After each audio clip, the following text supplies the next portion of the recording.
The second light was smaller, sharper, moving faster than any helicopter, and as it rose above the ridge, Kara realized what it was. A drone armed, heavy, and controlled from somewhere far beyond the canyon. She felt her stomach tighten as the machine locked its searchlight onto the rescue craft above the hum, rising to a high electric pitch. She could see the rotors of the friendly helicopter tilt as it tried to maneuver away the pilot, aware of the danger, but the drone was already releasing a streak of fire through the dark sky. The missile cut through the air in a white line of light, the explosion that followed splitting the night open with blinding heat and noise. Kara threw herself flat against the ground as metal rained from above, pieces of the rescue craft spinning into the canyon walls, burning in midair. The shockwave rolled through her chest, stealing her breath, the sound echoing over and over until it was swallowed by the mountains. When she looked up, the sky was filled with falling ash and smoke, and the only light left came from the flames licking at the wreckage high on the ridge. She pressed her palms into the sand, her heartbeat wild, her mind already running through options. But there were few. The extraction was gone. The enemy survivors were still somewhere in the canyon, and the drone was circling again, its beam sweeping across the basin, methodical, precise hunting. She crawled behind a boulder, the stone rough against her palms, her breath shallow. She watched the light pass inches from her boots and forced herself to stay still, her body shaking not from fear but from exhaustion. The drone moved on its sensors, scanning the wreckage, its hum fading for a moment. Kara used that pause to move low, across the ground toward the shattered remains of her stolen helicopter. The cockpit was cracked open, wires hanging like vines, sparks flickering from the control board. She climbed inside, crouched low, and reached under the main console, searching for the emergency panel. She found it by touch, a small compartment where survival tools were stored.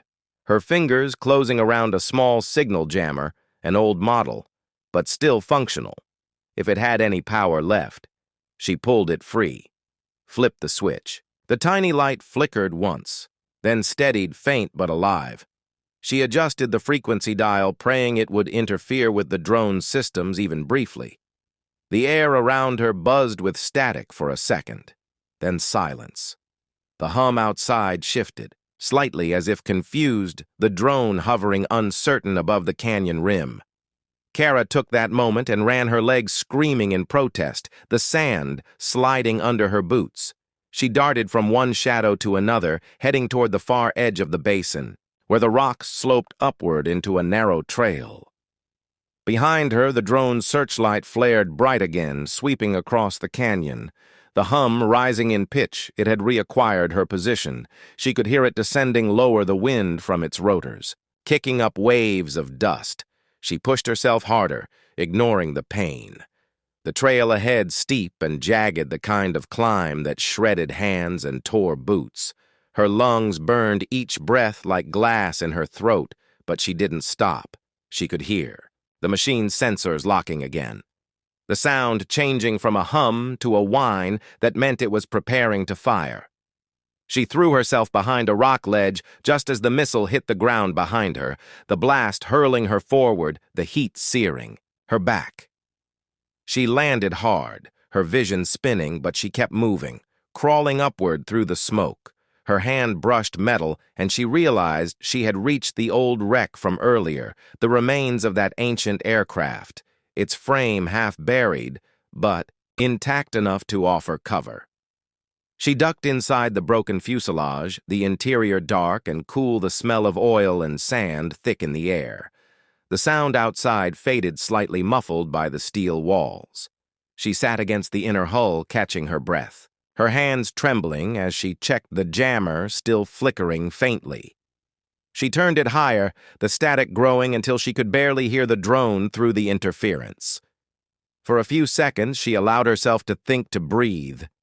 She thought of the mission that had led her here, the betrayal, the faces of her crew, the radio transmission that should never have reached the enemy. She remembered the last words of her co-pilot before the crash trust. No one The words echoed in her head now, sharp and real. Outside, the drone passed again, its searchlight weaker distorted by the jammer. She watched the light slide over the canyon walls before drifting away toward the wreckage below. Maybe it had lost her. Maybe only for a few moments, but moments were all she needed. She looked around the fuselage, noticing a rusted crate wedged in the corner. She pried it open inside, were old munitions, shells, ammunition, and a flare of larger caliber than the one she had used before. She inspected it, realizing it could fit the grenade launcher mounted under the broken helicopter cockpit. The idea hit her fast and dangerous. She could lure the drone in close use the flare as a decoy, then hit it from below. If she timed it perfectly, it might work. She took the flare, tucked it under her arm, and climbed back out into the open night. The wind had shifted, carrying the smell of smoke from the destroyed extraction craft. She crouched low, scanning the sky until she caught sight of the faint silhouette of the drone against the stars, a moving shadow circling back toward her. She sprinted toward the downed helicopter. The flare clutched tight, her boots kicking up sand, every muscle in her body screaming for rest, but her mind locked on the plan. She reached the wreck, slid into the cockpit, her fingers finding the old weapon mount beneath the console. She snapped the flare into place, aimed straight up toward where she estimated the drone would appear, and fired. The flare streaked, skyward bright white against the black sky, and as she expected, the drone's sensors locked onto it, immediately diving toward the light. Kara ducked out from the wreck, moving fast to the side, the launcher's recoil ringing in her bones. She grabbed the last shell from the crate, loaded it by hand, aimed through the broken glass of the cockpit, and waited until the hum grew deafening. The drone broke through the smoke above her, its sensors flaring red, the flare's reflection still blinding. She squeezed the trigger, the shell erupting from the barrel, a streak of fire cutting through the night. The explosion lit the canyon from end to end, a wave of heat rolling over the sand, the drone splitting into shards of metal that rained like meteors across the rocks. The sound hit seconds later, a crack of thunder that shook the ground. She fell back into the sand, her chest heaving, the night returning to silence, only the wind whispering across the wreckage. She lay still for a long moment, listening to the ringing in her ears, the faint hum of cooling metal, the smell of burned circuitry. Then from far away beyond the canyon, she heard another sound, faint, rhythmic, distant, but growing louder, the unmistakable beat of rotor blades, not one but several this time, coming fast from the direction of the horizon. She sat up slowly, her eyes narrowing because she knew by instinct those weren't her people, not yet, and the fight was far from over. Kara pressed herself against the sand, her chest heaving, the heat from the destroyed drone still clinging to the canyon walls around her. She could hear the distant thrum of the approaching rotors, faster, closer, and she knew instinctively that these were not friendly craft, not the rescue team she had contacted over the radio. These were new hunters, trained precise and lethal, and they had already spotted the debris of the flare from before.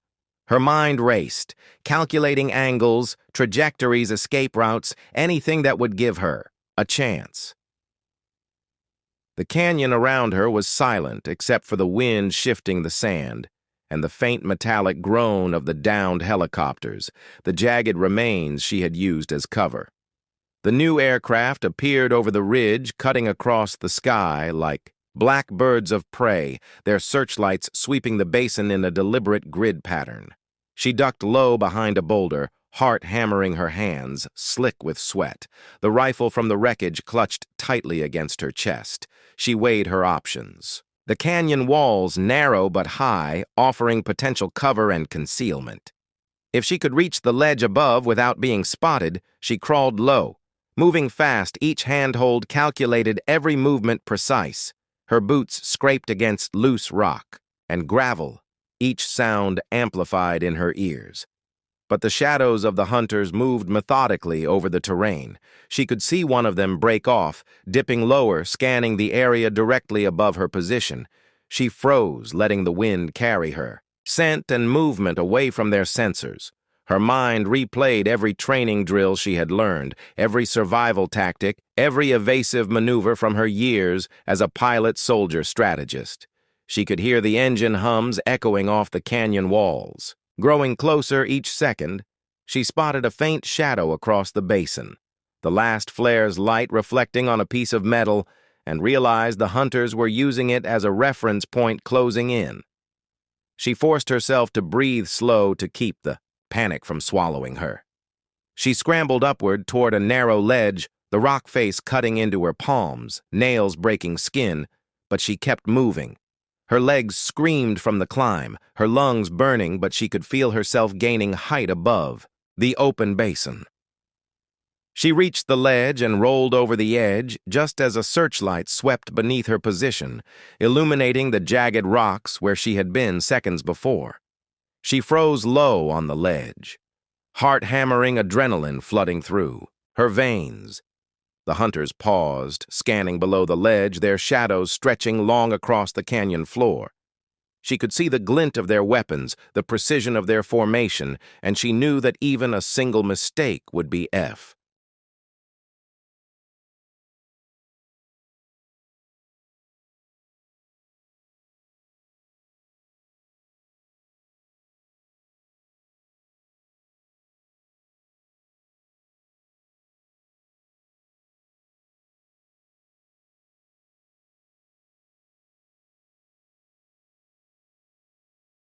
The desert spun below her like a living storm wind, and heat and sand merging into a single endless blur.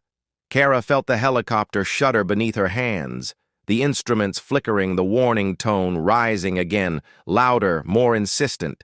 She glanced at the display, her heart tightening, as she saw the small red dot closing fast from behind a missile locked and tracking.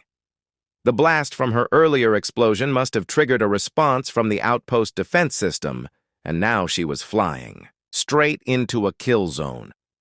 Her fingers moved automatically, switches flicking systems, rerouting her instincts, taking over where logic could not, the old training coming back with the precision of muscle memory. She threw the helicopter into a dive, the horizon tilting violently, the ground surging upward in a blur of dust and flame. The missile streaked overhead, a line of white fire cutting across the sky, and exploded far ahead, shaking the air with a deafening roar. She leveled the craft, the engine screaming in protest, the vibrations crawling up her arms, but she kept control, steadying her breath. Her eyes locked on the far ridge, smoke trailed behind her, a thin gray ribbon against the endless blue, and she knew she had only minutes before. They scrambled another interceptor, or worse, a drone. She reached to her side, pulling the dead pilot's headset over her ears, static buzzing in her skull until a faint voice broke through, clipped sharp in the language of her captors. They were tracking her, giving coordinates to a nearby base, her window of escape closing by the second. She switched frequencies quickly, scanning for anything familiar, any signal from her own side, but only static answered back. Her throat was dry, her hands slick with sweat, the desert stretching out below without mercy or cover. The helicopter trembled again, the fuel gauge dipping dangerously low from the climb and the damage from the earlier firefight. She glanced out the cracked windshield and saw movement on the horizon, faint black specks growing larger by the second helicopter's military grade, closing in from the north. They were coming fast, and she was outnumbered. She banked hard to the left, heading toward the canyon line she remembered. From her flight days, a deep scar in the desert floor, narrow enough that pursuit would be dangerous, even for experienced pilots. The air buffeted her from every side, the rotors screaming, the frame rattling with every gust. She dove lower the walls of the canyon, rising around her, the sunlight cutting into narrow golden beams that flickered across the cockpit. The radio crackled again, voices overlapping commands and confusion. They hadn't expected her to still be airborne this long, she thought. With grim satisfaction, she guided the helicopter deeper into the canyon, weaving between rock spires, the rotors slicing air inches from stone. The sound echoed off the walls, magnified into a storm of noise, her heartbeat syncing with the pulse of the machine. She caught sight of a narrow opening ahead, a side tunnel wide enough to fly through, but barely. The pursuing aircraft were gaining distance, shrinking the gap, their shadows sweeping across the canyon floor like hunting hawks.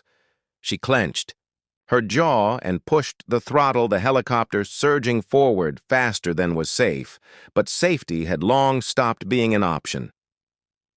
As she entered the narrow passage, the world seemed to tighten around her, every movement precise, every second stretched. She could see the rocks scraping, the skid sparks flashing in the dim light, but she held steady, the controls an extension of her hands.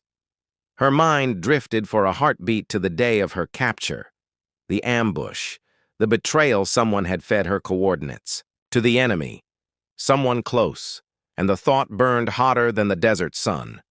She would find out who once she survived this, and she intended to survive.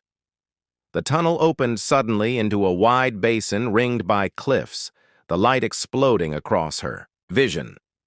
She pulled up sharply, the helicopter lifting into open sky, and for a moment there was quiet, only the hum of the rotors and her own breathing. Then a shadow crossed above her, and she looked up to see one of the pursuing helicopters descending, fast guns trained on her position. The radio hissed again, a voice sharp, demanding her surrender. She ignored it, pulling the stick to the side, sending her aircraft rolling in a desperate maneuver that made her stomach twist, but kept her alive. Gunfire tore through the air tracers, streaking past the windshield. She felt one round slam into the tail rotor, the entire machine jolting violently. She fought the controls, the helicopter spinning once-twice before she managed to stabilize it low and erratic near the canyon rim. Another burst of gunfire shredded the air above her. She ducked instinctively, metal fragments raining from the ceiling. She needed to think fast. The canyon was a trap. Now open, sky meant death, ground meant capture. She scanned the terrain below, looking for anything, any cover, any hope. Then she saw it. A thin line of dark smoke rising from a cluster of wreckage at the edge of the basin. The remains of an old, downed aircraft, military markings, faded, almost gone. But she recognized them, her side. Her pulse surged. Maybe there were supplies, maybe a radio, maybe a miracle. She pushed the helicopter lower, ignoring the alarms, screaming from the dashboard, gunfire still echoing behind her. The other aircraft circled. Higher, cautious, unwilling to dive so low after her, perhaps thinking she was crashing anyway. The landing was rough metal screeching against stone, the helicopter skidding across the sand before coming to a shuddering stop.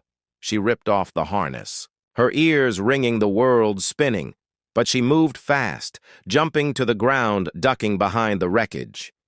Smoke stung her eyes, the air hot and dry, but she crawled forward, reaching the old fuselage, the insignia almost erased by time. Her fingers brushed against metal, and she found what she had hoped for, a half-buried supply crate wedged beneath the debris. She pried it open, the hinges stiff with rust inside, lay a broken radio, a flare gun, and a small case marked emergency field kits. Grabbed everything, checking the flare chamber, one round left, maybe enough to signal, maybe enough to start a fire. Her breath came in sharp bursts, her pulse hammering in her throat. Above her, the sound of rotor blades deepened the enemy aircraft, circling lower, searching the basin. Their voices echoed faintly through the canyon, amplified by the wind as they closed in, methodical, relentless. She looked at the flare gun, her eyes narrowing, calculating timing distance odds. She could hear the hum of their engines, now louder, closer. The vibration crawling up through the rocks into her bones. She raised the flare gun, her finger hovering over the trigger, waiting, counting heartbeats. The wind shifted, blowing sand across her face, and she thought of the general who had once told her no pilot could outfly death forever. She smiled to herself, a fierce, defiant smile, because she was about to prove him wrong or die trying. She took one last breath and pulled the trigger. The flare shot into the sky, trailing fire, its light reflecting in the mirrored helmets of the pilots above, and in that instant she saw them react. Confusion, hesitation, and then something else, a flash of white light on the horizon that wasn't hers growing larger, faster, unstoppable. The flare burned against the sky like a second sun, its light spilling across the canyon walls, painting everything in fire and shadow. Kara stared upward for a split second, unable to tell if the blinding flash approaching from the horizon was salvation or another threat. The roar that followed made the ground tremble, dust rising in thick waves around her, and the air turned heavy with the smell of burning fuel and ozone. She threw herself behind the wreckage, pressing against the cold metal as a shockwave tore through the basin, scattering debris like shrapnel. The enemy helicopters jerked off course, buffeted by the blast, one spinning wildly before disappearing behind a ridge in a trail of smoke. The other fought to regain balance, swaying drunkenly in the air, but Kara could see it losing altitude. She lifted her head slightly, just enough to see a column of dust rising where it hit the ground and a ball of flame blooming in slow motion against the desert. The explosion echoed through the canyon, long and hollow like thunder that refused to fade. For a moment, everything went still, only the hiss of burning fuel and the soft whisper of wind filling the silence. She could feel her pulse in her ears, her breath ragged and dry, her throat raw from the smoke. She glanced at the flare gun still hot in her grip, the barrel blackened and smoking. She hadn't planned for that blast. Whatever it was had come from far beyond her control, and she didn't know whether to be relieved or terrified. She crawled from behind the wreckage, moving low, keeping her eyes on the ridge, scanning for movement. If anyone had survived the crash, they would regroup quickly and come for her. The helicopter she had stolen lay twisted a few hundred meters away, its tail sheared off, but the cockpit still mostly intact. She could see the faint glow of the control panel still alive, flickering faintly against the encroaching darkness. The sun was dropping fast behind, the cliffs turning the desert gold, then red, then gray, and she knew night would bring new dangers. Her boots crunched over broken glass and metal shards as she approached the downed helicopter, each step deliberate, her senses straining for sound. She could hear nothing but wind and the faint crackle of fire in the distance. Still, she knew better than to assume safety. She reached the cockpit, crouching low, and pried open the side door, the hinges groaning in protest. Inside, the controls blinked, weakly, the radio stuttering between static and faint signals.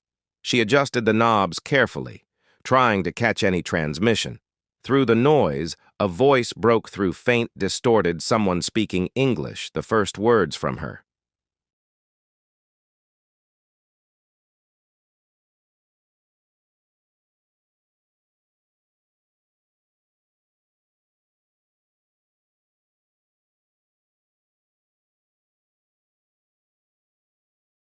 The desert sun burned mercilessly against the cracked earth as the convoy moved slowly through the barren wasteland, engines growling beneath a sky that seemed to stretch forever above them. The air shimmered with heat waves blurring the horizon. Into liquid gold and dust swirled around the armored trucks like restless spirits. Among the soldiers sitting in the back of the second vehicle, a woman kept her eyes low, wrists, bound, her face streaked with sweat and dirt. They thought she was beaten. Broken, just another prisoner in transit from one war to the next. Her name was Kara Holt, and until 48 hours ago, she had been a pilot, a decorated one, the kind of soldier who could land a helicopter blind in a sandstorm and still bring her team home. Now she sat motionless, her body aching from the restraints and dehydration, her thoughts razor-sharp beneath the exhaustion. She studied every bump, every turn, memorizing the rhythm of the convoy and the patterns of the guards as if her mind refused to accept defeat. She knew that somewhere ahead lay a small outpost, one with aircraft. She could almost hear the faint echo of rotors in her imagination. The lead truck jolted violently over a buried rock, and one of the guards cursed. Slamming his hand against the side rail, Kara lifted her eyes just slightly enough to see the guard nearest her, a tall man with a scar running down his neck. his rifle slung carelessly across his chest. He hadn't slept much. She could tell by the way his eyes darted nervously at every sound. She smiled inwardly, exhaustion fading for a moment because nervous guards made mistakes, and mistakes opened doors. As the convoy climbed a steep ridge, the radio crackled with static, a faint voice giving orders from the command post ahead. The wind picked up, sweeping across the desert, carrying with it a strange silence between gusts. Kara's mind replayed the crash that had brought her here, the ambush in the canyon, the explosion that had flipped her helicopter into a twisted heap of metal and sand. She had crawled from the wreckage, only to be surrounded by men with guns, their insignias foreign, their language clipped and harsh. The general who had interrogated her claimed she was lucky. To be alive, she disagreed. The trucks began to slow their engines, grumbling under the strain, and Kara felt it in her chest, the subtle shift, the change in tone that told her they were approaching their destination.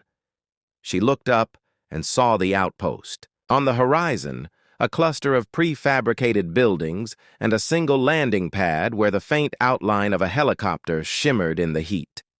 Her pulse quickened, but her face remained calm, eyes half closed as though she were too weak to move. The guard beside her yawned, adjusting his grip on the rifle without realizing that she was watching every motion, every hesitation. They stopped at the outer gate, the convoy grinding to a halt, and the dust rose in thick clouds around them. The commander barked orders. Men moved quickly, unloading supplies, shouting over the roar of engines. Kara kept still waiting, listening, timing the chaos. Each sound became a signal, each movement a clue. The metal cuffs on her wrists were old military issue, not custom, and the chain between them had loosened slightly during the long ride.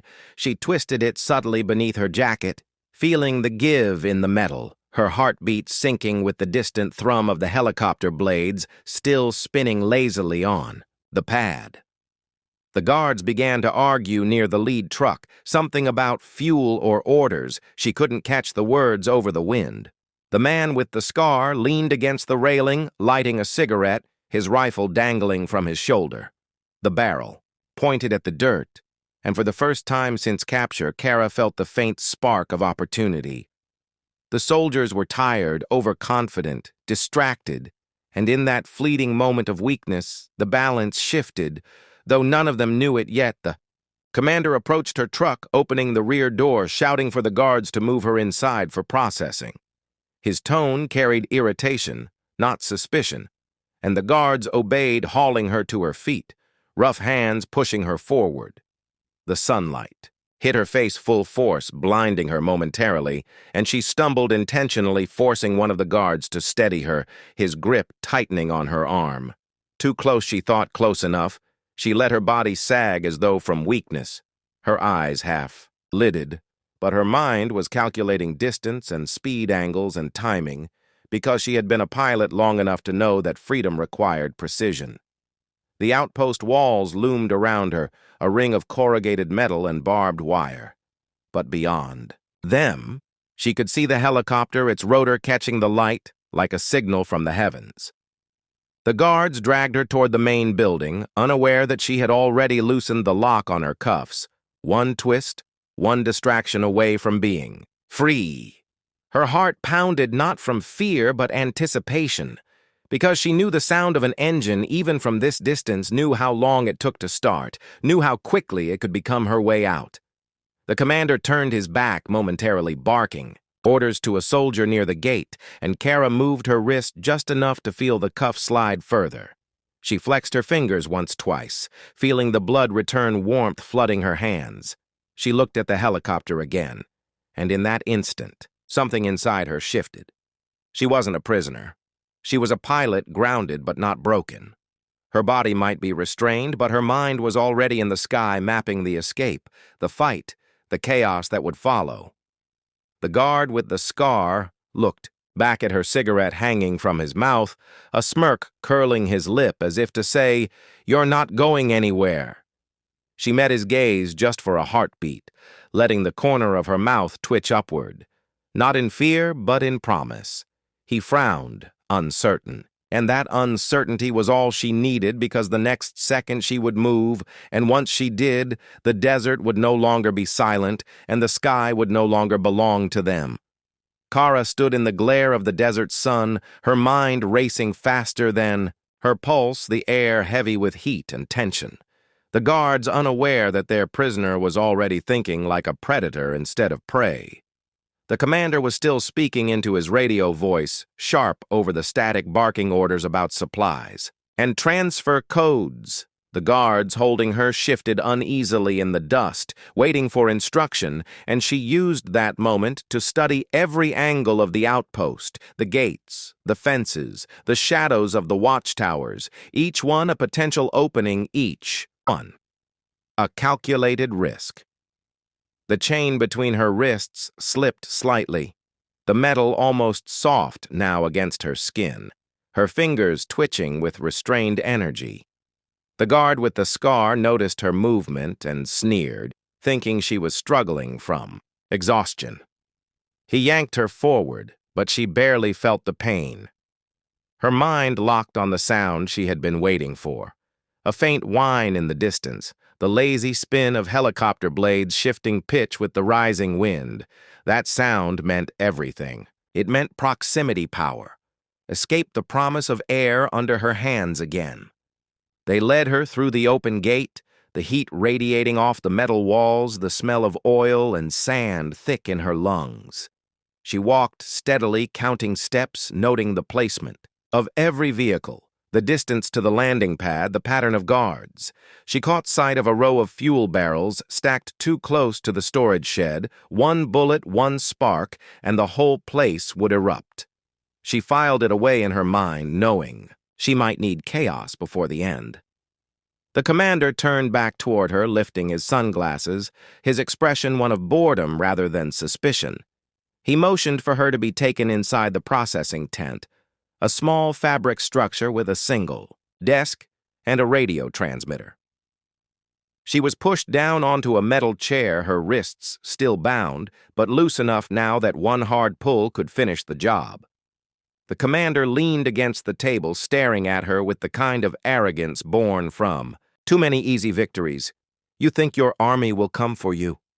he said, his voice low. She said nothing, her silence sharper than any answer could have been. He smiled and looked away, tapping a file on the desk. He didn't see her testing the lock. One last time. The metal gave a little more, her pulse spiked. She could feel freedom just beyond her fingertips.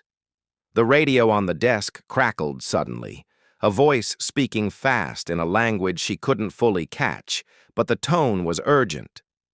The commander frowned, reaching for the handset, and as he did, his attention wavered. That was all she needed. Her wrists twisted hard, the cuffs snapping open. She was free. Her hands shot forward before the guard beside her even realized what was happening. She slammed her elbow into his throat, and he crumpled without a sound. The second guard shouted, raising his weapon, but she was already moving, grabbing the fallen man's sidearm and firing once the bullet tearing through the tent. While outside chaos erupted. Shouts, gunfire, confusion. The commander dove behind the desk, yelling orders into the radio, but Kara was already gone, slipping through the side of the tent low to the ground, the heat and sand whipping around her. She ran toward the landing pad, the world narrowing to the sound of rotor blades and gunfire echoing off the walls. She saw the helicopter crew running, one climbing into the cockpit, another shouting into a headset. They hadn't realized yet that the danger was already inside the perimeter. She ducked behind a supply truck, bullets slamming into the metal near her head, shards of rust and paint spraying her face. She peered around the corner, spotting the fuel barrels again, and an idea sparked inside her, not reckless but precise. She aimed low, fired twice the rounds, hitting the base of the stack, a hiss of pressure building before flame caught the fumes, and the explosion ripped through the air. The blast knocked her to the ground, heat washing over her like a wave, but it